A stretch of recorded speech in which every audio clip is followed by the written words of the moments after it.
Bom, quando a gente vai falar em polaridade de moléculas poliatômicas, nós temos que avaliar as estruturas, os tipos de interações e a geometria da molécula para entender bem se ela é polar ou apolar. Por exemplo, o CO2 ele é formado então por carbono e oxigênio. Se nós avaliarmos ligação carbono-oxigênio, a polarização está em direção ao oxigênio, ou seja, polarização para este lado e polarização para este lado. Como a molécula é linear, a resultante dessas polarizações é zero e a molécula como um todo ela é apolar.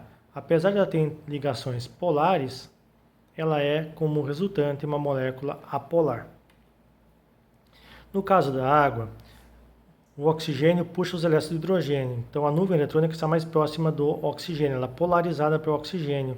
Nesse sentido, então, a força resultante fica nessa região. Então aqui eu tenho a polarização, essa molécula é bastante polarizada, tendo uma diferença de polaridade de 1,85. Então a resultante da polarização da água é essa região entre as dois pares de elétrons não ligados. As ligações são polares e a molécula como um todo também é polar. Quando eu falo em amônia, o NH3, o nitrogênio ele tem menor eletronegatividade que o nitrogênio, ou seja, a nuvem eletrônica está sendo puxada da ligação para o nitrogênio. Como as interações ocorrem nesse sentido, existe uma resultante aqui. Então, a polarização está no par de elétrons não ligado do nitrogênio. Então, essa molécula é uma molécula polar. Como eu vou avaliar o metano, por exemplo, existe uma polarização. Como as quatro ligações são iguais, existiria uma polarização nessa região e uma polarização nesta região, porque o hidrogênio ele é um pouco mais eletronegativo, menos eletronegativo que o carbono. Então, existiria uma polarização nesse sentido, uma nesse sentido. Então, ela é uma molécula, como um todo, apolar. Se eu tivesse uma molécula, uma substituição de um átomo de hidrogênio por um cloro, por exemplo, existiria a formação do CH3Cl, ou seja, o cloreto o clorometano. E aí como a polaridade dessa ligação aqui está em direção ao cloro, essa molécula tem uma polarização nessa região aqui. Esse resultado aqui é uma polarização de mais ou menos 1,92. Se eu tivesse dois cloros de clorometano, a polarização seria nesse sentido aqui. Por quê? O cloro puxa os elétrons nessa direção, o outro cloro nessa direção e a resultante ficaria no meio. E a polarização de clorometano é um pouco menor do que o cloreto metilo clorometano. Se tivesse três, o triclorometano, desculpe, agora esqueci o nome, o triclorometano, a resultante seria nesse sentido aqui e aqui. Então eu teria uma resultante nessa região aqui. Por quê? O cloro puxa os elétrons da ligação da nuvem eletrônica para ele, puxa para ele, puxa para ele. A resultante dessas interações é nesse sentido. Então essa molécula é uma molécula polar. A polaridade diminui à medida que eu aumento o número de cloros. Por quê? Porque o vetor de carga resultante é menor. Quando eu falo em interações intermoleculares, muitas pessoas chamam elas de ligações intermoleculares. Não existe ligação intermolecular, e sim interações. Quando uma molécula interage fracamente com a outra, eu tenho uma interação fraca e as moléculas estão afastadas o máximo possível. Estou numa situação onde eu tenho um gás. Quando eu tenho uma interação mais forte, forma um líquido, e com uma interação bastante forte, o sólido. Então, o que mantém o sólido, o líquido e um gás deve-se então às interações intermoleculares. Quanto mais forte a interação intermolecular, maior a energia que eu tenho que fornecer para que um sólido passe para líquido e um líquido passe para gás. Quanto menor a interação intermolecular, mais fraca seria, menor a energia que eu tenho que fornecer ao sólido para ele passar líquido e do líquido para passar a gás, vapor. Então, os tipos de interações que nós temos são as interações intermoleculares de polo induzido, ou de polo induzido, ou dispersão de London, e alguns chamam de forças de Van der Waals. Existe uma pequena diferença entre dispersão de London e Van der Waals. Nós não vamos entrar no mérito, vamos simplesmente levar em conta aqui. Uma molécula apolar, ela não tem polarização resultante. Mas quando uma molécula apolar interage com outra apolar, Momentaneamente, a nuvem eletrônica da molécula que está se aproximando faz com que a nuvem eletrônica da molécula vizinha se afaste. E momentaneamente é criado um polo negativo e um polo positivo. Então, a molécula que se aproxima, ela faz com que os elétrons da molécula se afastem, formando momentaneamente um polo positivo e um polo negativo. Como essas interações entre polos induzidos é fraca, essas moléculas se mantêm unidas fracamente. Se eu tenho uma molécula de polo, por exemplo, HCl, eu tenho o hidrogênio positivo e o Cl negativo, que significa que a nuvem eletrônica da ligação HCl está mais próxima do cloro do que o átomo de hidrogênio. Nesse caso já existe polarização. Então o que acontece? As moléculas quando interagem, elas fazem com que os polos opostos se agrupem de modo que eles fiquem opostos, mantendo uma interação mais forte, chamada interação de polo-dipolo. Então, a interação de polo-dipolo acontece entre moléculas polares, a dipolo induzida entre moléculas apolares.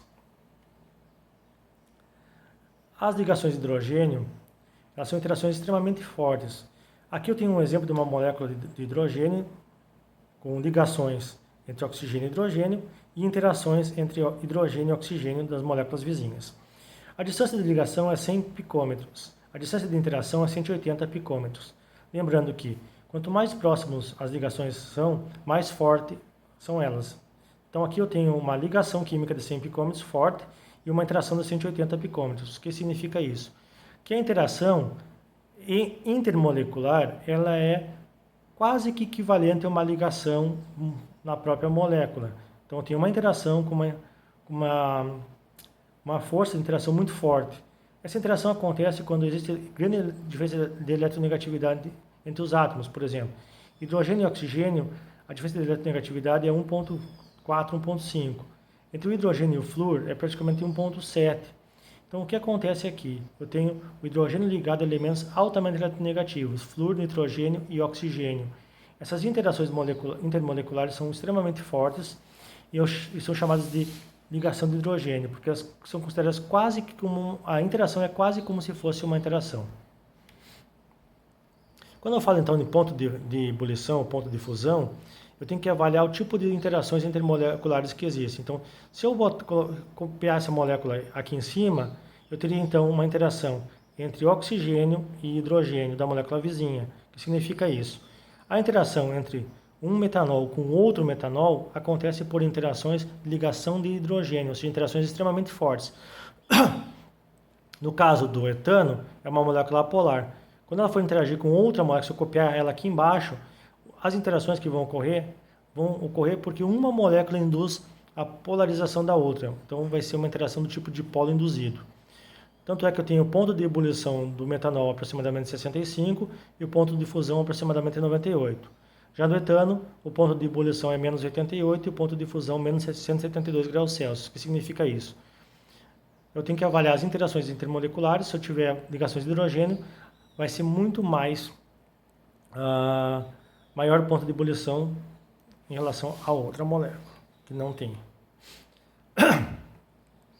Quando eu falo em semelhante, eu devo levar em conta a seguinte definição.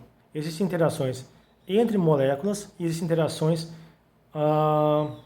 que eu devo avaliar como que essas interações ocorreriam se eu tivesse as moléculas isoladas ou as moléculas interagindo entre si. Então, eu tenho interação soluto-soluto, solvente-solvente e soluto-solvente. E essas interações que devem ser semelhantes. Eu vou mostrar uns exemplos daqui a pouco, mas não leve em conta, polar dissolve polar, polar dissolve polar. Na verdade, o que acontece é interações soluto-soluto, solvente-solvente ou soluto-solvente similares, acontece a solubilização. Então, eu tenho um exemplo então, da interação. Como seria a solubilização da água? Como a água solubilizaria o NaCl ou o carbonato de cálcio? As interações entre a água, que no caso é o solvente, interações solvente-solvente, seriam do tipo de interação ligações de hidrogênio, que são interações bastante fortes. A interação que o soluto, no caso o NaCl, teria seria a atração eletrostática entre a carga positiva e negativa. 1 para 1. Já se eu fosse interagir o carbonato de cálcio, aconteceria a interação 2 para 1. 2 para 1. Então aqui eu teria a interação soluto-soluto, atração eletrostática 1 para 1, atração eletrostática 2 para 1. Agora, se eu for interagir o solvente e o soluto, no caso de NaCl, eu tenho o Na interagindo com o oxigênio, o Cl- interagindo com o H+. Então, Na com O, Cl- com H. Atração 1 para 1. Atração íon-dipolo. Íon-dipolo. Aqui eu também teria atração íon-dipolo. Oxigênio negativo, hidrogênio positivo, polarização.